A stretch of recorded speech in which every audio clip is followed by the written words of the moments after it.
mais um episódio do podcast Please Take Off Your Shoes, um espaço de partilha e de conversa onde procuramos discutir o presente e projetar o futuro. O meu nome é Cláudia Pinto e o meu convidado de hoje é designer, criador e alguém que transformou um sonho em moda de autor. Bem-vindo, Nuno Baltazar. Obrigado, Cláudia, é um prazer estar aqui. Obrigada por aceitares entrar nesta conversa connosco.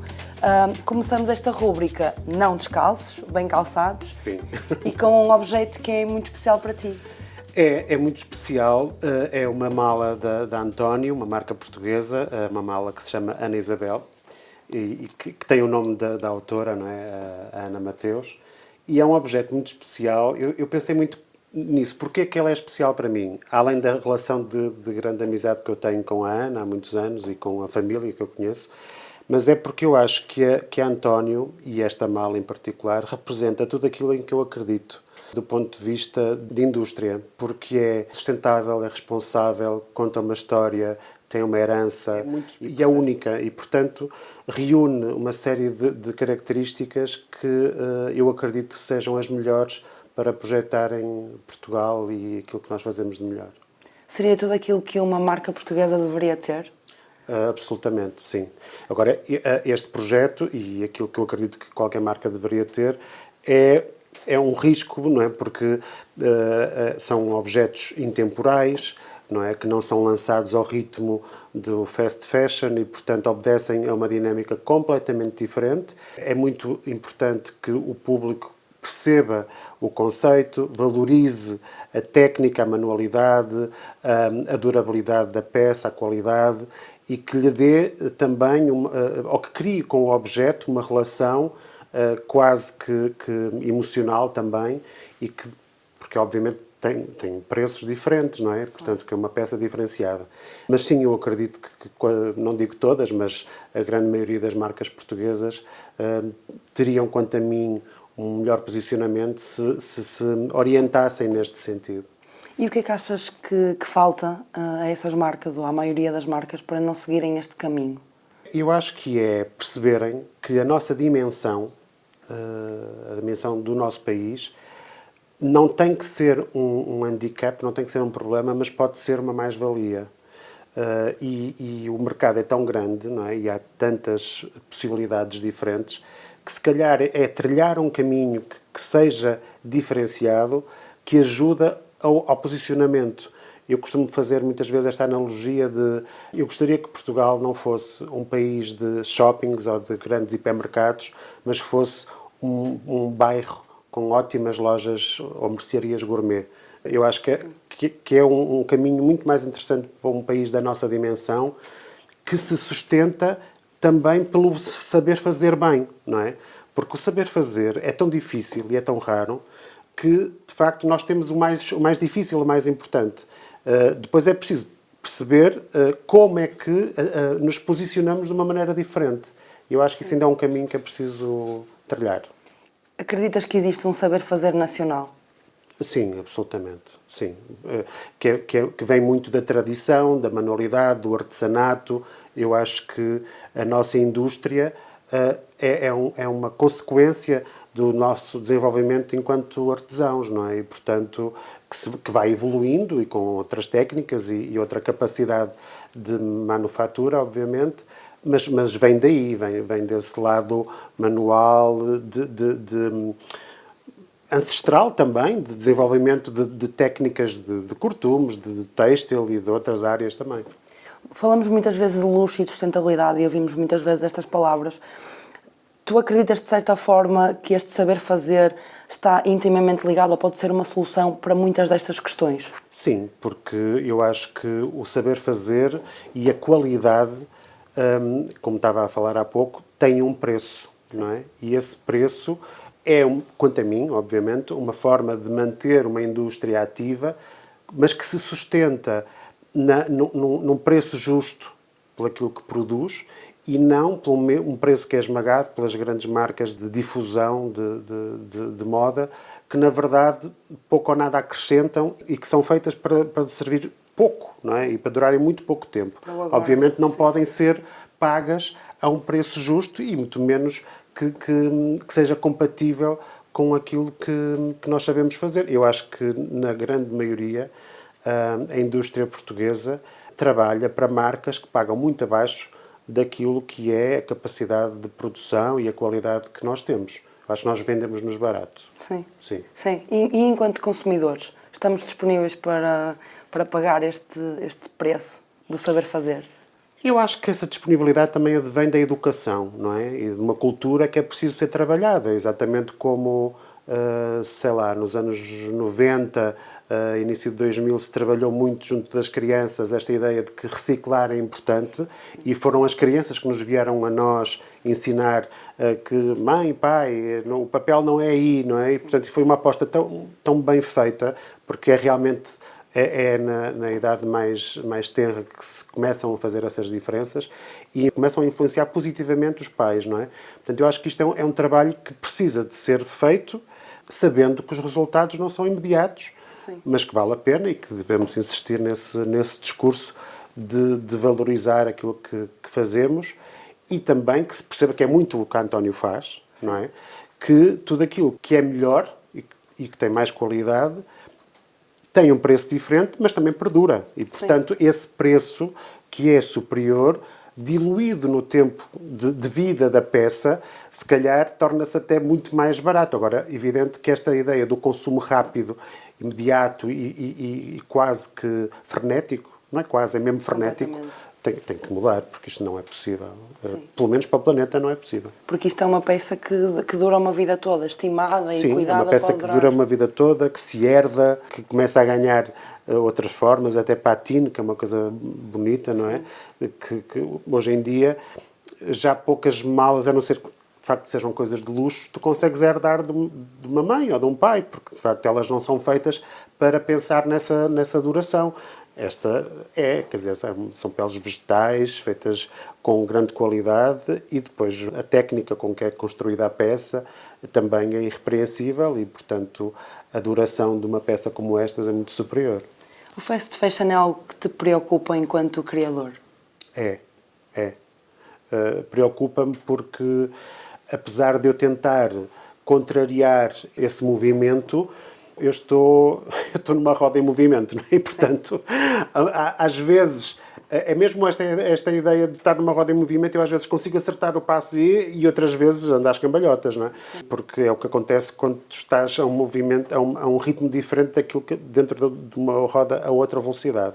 Eu acredito muito mais na ideia de que as peças não devem ser nem concebidas, nem consumidas de uma maneira muito imediata. E, portanto, além disso, também esta ideia que é muito prejudicial na moda em geral e na moda de autor em particular, porque tem outros custos, é este desfazamento entre aquilo que são o período de saldos e o período normal de vendas. Quer dizer, não faz sentido rigorosamente nenhum, que estamos no início do pleno verão, sim, e com saldos da coleção toda. Quer dizer, é um absurdo, não é? E, portanto, enquanto nós temos isto, por exemplo, é uma coisa que eu acho que as associações, junto da União Europeia e do governo português, obviamente, porque são decisões que se calhar não são possíveis de tomar isoladamente, mas eu acho que, olha, se há medidas protecionistas em que eu acredito, é esta, por exemplo. De facto, o controle do período de vendas em saldos, porque não estou a dizer que não existam, mas tem que se reajustar o timing em que isso acontece, não é? Quer dizer, este é completamente impensável. Não é o período de tempo que duram, é a coleção que vendem. É o momento em que acontecem, porque aquilo que para mim faria sentido é que uma coleção de inverno entrasse em outubro, sim, não é? E que nessa altura, ou no início de outubro, saldos de verão, um mês que fosse, e depois entrava o inverno, não é? Ou o outono. Isto não, para mim, e já foi assim, não é? De facto, sim, mesmo a coleção de inverno entrar em saldos em janeiro, às vezes ainda não acabou o dezembro e já estão em saldos, é um absurdo. E que vicia o consumo, não é? Porque as pessoas acabam por, na verdade, praticamente começar a consumir só em saldos, porque na verdade é no momento em que precisam é que compram. Sim. Só quem tem um grande poder aquisitivo é que compra por antecipação e nos timings em que a coleção é lançada. Nuno, indo um pouco à tua história, à tua carreira, como é que começa a tua caminhada no design e na moda? por muita influência visual da família do lado da minha mãe e, portanto, eu comecei-me a apaixonar por desenhos de moda, não propriamente pela roupa em si, mas por aquilo que antigamente os editoriais não eram feitos com fotografia, eram feitos com ilustração, nos anos 50. E, portanto, foi a partir daí que eu comecei a fazer desenhos iguais, sem pensar muito bem no que é que estava a fazer, até que houve um professor que me viu e que me explicou o que é que era aquilo, e eu decidi que tinha que ir estudar moda. E depois comecei no percurso normal de concursos, fiz muitos concursos para jovens criadores, em tudo que havia concursos eu estava lá, e isso ajudou-me a ganhar uma experiência ainda durante o meu período académico e também dar visibilidade ao meu nome, não é? As pessoas começaram a conhecer o meu nome e eu ainda estava na escola. As pessoas do meio, obviamente, não é? E depois as portas começam-se a abrir nesse sentido, não é? Depois de ter vários concursos, fui convidado para participar na Moda Lisboa e pronto, e aí quando chegas ao patamar máximo em Portugal, as coisas começam a entrar num ritmo natural, vais crescendo naturalmente. Sentes que a tua forma de criar mudou desde esse início? Ai, completamente. Sim, muito. E espero que ainda mude muito mais, porque eu vejo isso como uma coisa positiva. Eu continuo a ter muitas referências idênticas, não idênticas, mas que são uma declinação do meu universo pessoal e que, portanto, vai evoluindo, vai ganhando novos contornos, mas não perde a essência, não é? E, portanto, eu posso dizer que já andei para trás e para a frente no sentido de ser mais romântico, mais dramático, depois afastar-me desse dramatismo, ser mais pragmático, depois perceber que a minha identidade é essa e, portanto, mas eu pensava no drama pelo drama. Sim. E não pensava no drama pela história, pela mensagem. E de que maneira é que, através do meu trabalho, eu exprimi algo de pessoal. Eu considero que comecei a fazer moda de autor quando passei a ter consciência disso. O autor é aquele que, de facto, imprime no seu trabalho algo profundamente pessoal. Não é? E, portanto, é por isso que é daquela pessoa, não é de outra. Não quer dizer que não possa depois servir de inspiração a outras pessoas. Mas é isso que faz a grande diferença. Não é? Se nós pensarmos, por exemplo, em grandes pintores ou pintoras como a Paula Rego, não é? Que tantas dos seus quadros são cenas que representavam a sua vida, não é? Ou aquilo que a inquietavam. Sim. E, portanto, eu tento fazer a mesma coisa. Acho que é a única forma que eu tenho de encontrar a verdade no meu trabalho. E como é que definirias essa tua essência enquanto criador? É uma essência muito curiosa, inquieta, melancólica e reativa. Isto é, eu tenho um lado muito melancólico que vai à poesia e ao romance e ao mar, e é esse lado mais poético da vida, e depois tenho o outro lado que é mais interventivo e que me faz ser uma pessoa politicamente mais atenta e ser mais crítico, que eu acho que é talvez o meu melhor e o meu pior defeito. A melhor qualidade e o meu pior defeito. Achas? Porque eu acho que ser crítico é uma coisa muito importante. E eu acho que só critica, quer dizer, vou reformular, eu ia dizer que só critica quem quer que melhore, e às vezes não, há críticas que são imediatas. Mas eu acredito na crítica, eu pelo menos faço crítica àquilo que acredito que possa ser melhor. Para chamar a atenção. Para chamar a atenção, isto pode ser melhor, e com vontade que isso aconteça. E eu faço exatamente sobre mim também, sobre o meu trabalho, sobre a minha maneira de estar, sobre as minhas atitudes e, portanto, e faço também, e envolvo-me politicamente, envolvo-me com causas em que acredito e, portanto, esse é o meu lado mais bélico, podemos dizer. Mais reativo. Mais reativo, sim. E consegues ser crítico com o teu trabalho? Muito crítico com o meu trabalho, tentando que isso não me domine. Isto é, que a crítica não me faça ter um sentimento autodestrutivo, não é? De achar, eu não sou capaz. Não, é pensar, ok, isto não foi como eu gostava que tivesse sido, ou poderia ter sido melhor, mais desenvolvido, mais aprofundado. E faço sempre essa reflexão pós-apresentação de coleções para que exatamente esse pensamento se interiorize e depois venha ao de cima nos trabalhos seguintes. Sim. As tuas criações também partem muitas vezes, isto da minha ótica de alguém que está de fora e que vê, de uma enorme ligação à arte. Sim. Para ti é essencial esta ligação? É porque faz muito parte do meu universo, não é? Porque eu consumo muita arte, eu vou muito ao teatro, eu vou muito ao cinema, eu tento ler o mais possível, já li mais, ou vou a concertos, ou vou a espetáculos de dança, por exemplo, e eu acho que isso é fundamental para... Eu acho que aí entra o meu lado curioso, não é? Por exemplo, uma coisa que eu gosto muito de fazer é, quando vou ver um espetáculo, se existe uma conversa após o espetáculo, eu fico sempre para ouvir. Sim. Porque perceber o que é que a mente criativa desenvolve, o que é que levou aquela pessoa àquele trabalho, é super interessante, não é? Por exemplo, ouvir o filme da Paula Rego, voltando a falar dela, que é uma grande referência para mim, é importantíssimo para perceber o que está por trás de uma coisa que, se nós não tentarmos saber mais, pode ficar pela superficialidade. E, portanto, eu acho que é fundamental essa procura de aprofundar uma ideia, um pensamento, uma curiosidade. Quase uma ligação com o autor da obra, seja ela qual for. Sim.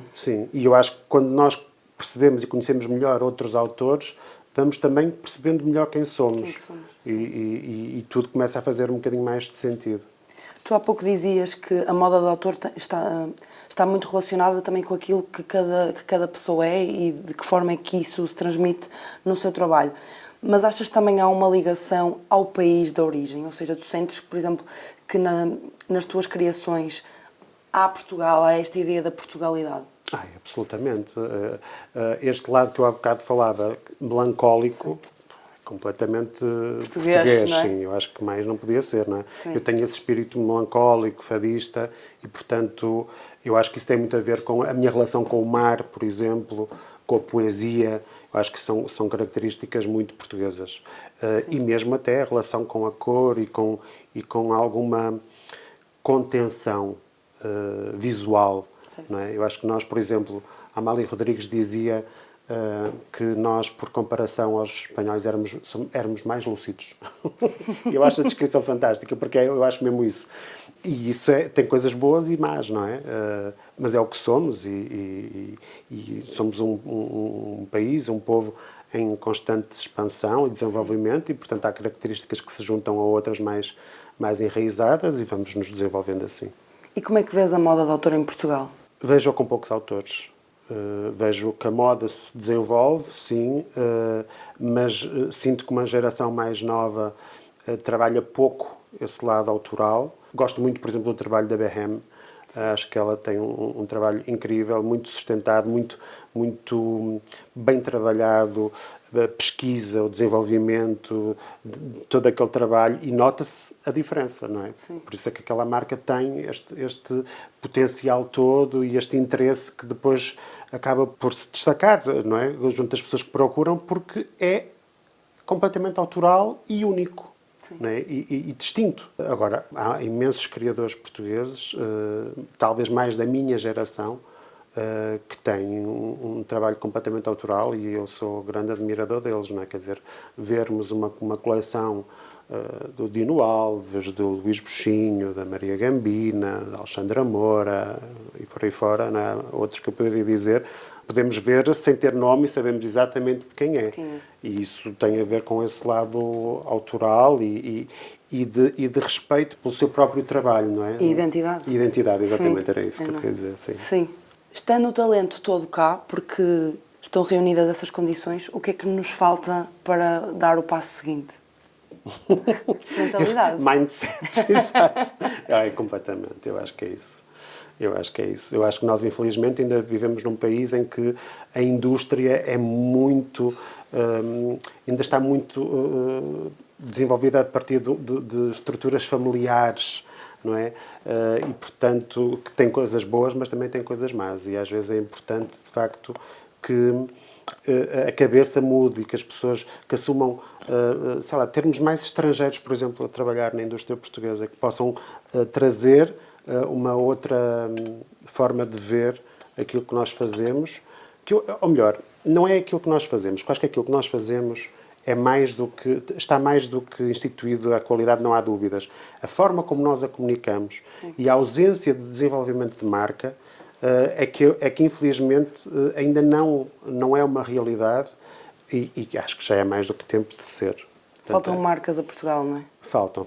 Mas a indústria ou os grandes grupos económicos portugueses é que têm essa responsabilidade. Nós, quando olhamos para marcas internacionais, hoje em dia, já nem sei se ainda alguma é do próprio criador, não é? Ou se for, são casos muito pontuais. Todas as marcas de luxo e de difusão para um mercado superior são marcas de grupos financeiros e que sustentam o investimento inicial, que é muito importante, e de comunicação de uma marca. Mas achas que o facto dessas marcas pertencerem agora a grupos económicos é positivo? Ou achas que se podem tornar muito focadas nos números e nas vendas e desvirtuar um pouco aquela questão do produto, da experiência e mesmo do luxo, por assim dizer? Eu acho que há os dois lados. Porque, por um lado, há um desenvolvimento desenfreado de coleções umas atrás das outras e, portanto, apresentar 6 coleções num ano, para mim, é um disparate. Não é? É uma velocidade demasiado alucinada. Por outro lado, e este ano é um ano perfeito para perceber isso, a procura do diretor criativo certo para aquela marca, para criar um novo rumo, para fazer mudanças. Enfim, essa dança de cadeiras no último ano tem sido muito interessante e agora no próximo vamos ver tudo aquilo que vai ser a transformação das principais marcas de luxo mundiais.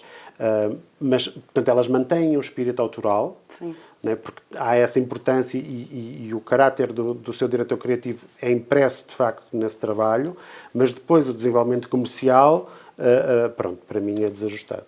E achas que estas decisões de danças de cadeiras são a resposta? Porque notamos que o mundo, o universo de luxo, o mercado de luxo, abrandou. E esta dança de cadeiras parece ser uma resposta ou uma procura para solucionar este problema. Tu achas que isto pode ser a solução ou achas que a mudança das direções criativas não é a solução para o mercado de luxo? É parte da solução, sim. Até porque a moda... Curiosamente, estava a pensar nisso outro dia, porque há um candidato aqui à Câmara do Porto que tem um slogan que é a moda do Porto. E eu estava a pensar nessa expressão do à moda do Porto. A moda do Porto, na nossa cabeça, é uma moda tradicional. Sim. Não é? A moda das tripas, a moda do Porto, é tipo feitas com aquele saber, não é? Sim. A moda como saber ancestral, quase. Mas a moda é muito mais do que isso. E a moda também pode ser futuro, desafios. Sim. Não é? A moda pode ser antecipação, curiosidade. E, portanto, até seria interessante que na parte política isso também tivesse enraizado.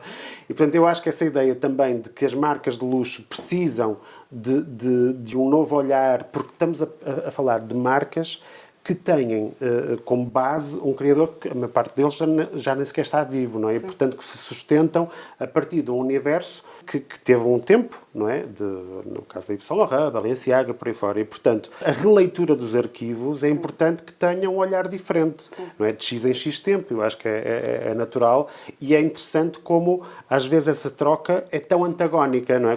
Como a mudança, por exemplo, da Balenciaga e para a Gucci e da Valentino para a Balenciaga, não é? E, portanto, essa mistura eu acho que vai ser super interessante vermos no futuro. E interessante perceber os traços de cada um dos designers nas novas marcas em que estão a trabalhar. Claro, porque essa é a sua identidade, mas que está ao serviço da reinterpretação do ADN da marca onde estão a trabalhar e do arquivo da marca, que é muito importante. Portanto, é sempre um olhar sobre a mesma história, mas porque a pessoa que lê é diferente, a interpretação vai ser diferente. Nuno, se a tua carreira fosse uma coleção, como é que lhe chamavas? Se a minha carreira fosse uma coleção, eu já dei este nome a uma coleção, eu diria ensaio. Ensaio? Sim. Porquê? Ensaio. Porque eu sinto sempre que estou a ensaiar qualquer coisa. E mesmo os ensaios, no geral, os ensaios de um espetáculo, os ensaios de uma peça de teatro, do que for, eu acho que é um momento de desenvolvimento livre e poético e de procura. E isso é aquilo que mais me interessa. E, portanto, se tivesse que ser, seria um ensaio parte 1, parte 2, parte 3. E que permite o erro nesta questão do ensaio, parece que nos dá Exato, espaço mas para isso, errar. mas isso é super interessante. Eu dei curiosamente a coleção a que eu chamei ensaio, foi uma coleção onde eu trabalhei em cima de peças que eu tinha feito cerca de 15, 18 anos antes, que estavam no meu arquivo e eram peças que eu detestava. Aquela coleção partiu de uma coleção falhada, que eu não gostei nada do desfile, o resultado final para mim foi pesadíssimo, não resultava, e aquilo fazia-me imensa confusão, porque ao mesmo tempo eu achava que as peças tinham imenso potencial, que os tecidos eram ótimos, e então esse trabalho, que foi desenvolvido durante a pandemia, e apresentado num lago, eu não sei se tu chegaste a ver esse desfile, foi exatamente o trabalhar sobre algo que tinha sido um erro e que eu queria recuperar e ensaiar um novo futuro para essas peças. Nós temos muito medo de errar no geral enquanto humanos, acho que é normal, mas a apologia do erro muitas vezes... Eu acho extraordinária, não é? Porque eu acho que o erro, por si só, já vem de um momento de procura, não é? E, portanto, e de tentativa. E eu acho que o marasmo, por oposição, é muito menos interessante, não é? Ou ficarmos sempre num campo em que controlamos, em que nos sentimos confortáveis, e, portanto, não nos desafiamos, não erramos, está tudo certo, mas nada vibrante, acontece. não é? Sim, nada acontece. Sim. Não tens medo de errar? Não, eu tenho medo de erros irreversíveis. Isso tenho. Sim. Mas eu sou humano e, portanto, já cometi vários erros irreversíveis e outros irei cometer, mas tento sempre aprender com eles e, portanto, nesse sentido, tento crescer. Porque a moda também é muito isto, a tentativa e o erro. Sim. Que legado gostavas de deixar à nova geração de criadores? Exatamente esta importância do que é ser autor. Eu acho que isso é aquilo que... Porque sinto que neste momento é aquilo que faz mais falta. E que a identidade não se desenvolve numa rede social. Sim. Muito dificilmente. A identidade e o prazer desenvolve-se de outra maneira, na procura constante, na curiosidade sobre as pessoas, principalmente sobre as pessoas. Porque são as pessoas que depois nos levam a outros caminhos, não é? Pode ser a poesia, a dança, o espetáculo, a natureza, enfim. Mas são as pessoas, a primeira base é o ser humano. Mas achas que a moda está a perder de alguma forma devido às redes sociais ou devido a este impacto virtual? Sim, sem dúvida. Porquê? Porque é um bocadinho como acontece noutras áreas, não é? Quer dizer, a procura é muito mais do clique e do imediato e do puramente visual, sem saber a história, sem saber o que está por trás. Mas, ao mesmo tempo, se formos reparar, mas são casos mainstream, que é quando tens uma marca que tem uma identidade muito forte, que consegues comunicar a história dela, no caso da António, né? E outras, felizmente, que acontecem, e que as pessoas identificam aquele autor com aquele tipo de pensamento, acaba por até criar uma outra curiosidade sobre aquela marca. Sim. Por exemplo, eu sou pouco convidado para coisas... cocktails ou lançamentos, por exemplo. Sim. Sou pouquíssimas vezes convidado, mas sou muito convidado para podcasts. Ainda bem, acertei por então. Exemplo, não é? Ou para entrevistas, ou para falar de política. E eu prefiro, acho que é mais interessante do que um croquete. Portanto, gosto muito mais de estar aqui contigo. De falar, não é? Sim, de acho falar, que sim. De debater, sim. Porque eu gosto de ouvir também. Sim. Eu gosto muito de ouvir. Sou grande consumidor de conversas. De podcasts? Sim, de podcasts. E, portanto, sinto que aprendo sempre com alguém, mesmo que não concorde com ela. É verdade. Sim. Nuno, se pudesse deixar, não um par de sapatos, mas neste caso, esta mala à porta do futuro da moda portuguesa, que legado gostavas que deixasse? A memória. A memória de onde é que ela veio, como é que foi feita, e da família que está por trás desta marca, e que o futuro se desenvolva sempre com respeito pelas tradições, pelo passado, tentando sempre projetá-lo para a frente, mas a levar o futuro tem a obrigação de se fazer acompanhar do passado, eu acho. Obrigada, Nuno. Obrigado, eu. Obrigada por nos acompanharem em mais um episódio do podcast Please Take Off Your Shoes. Até à próxima.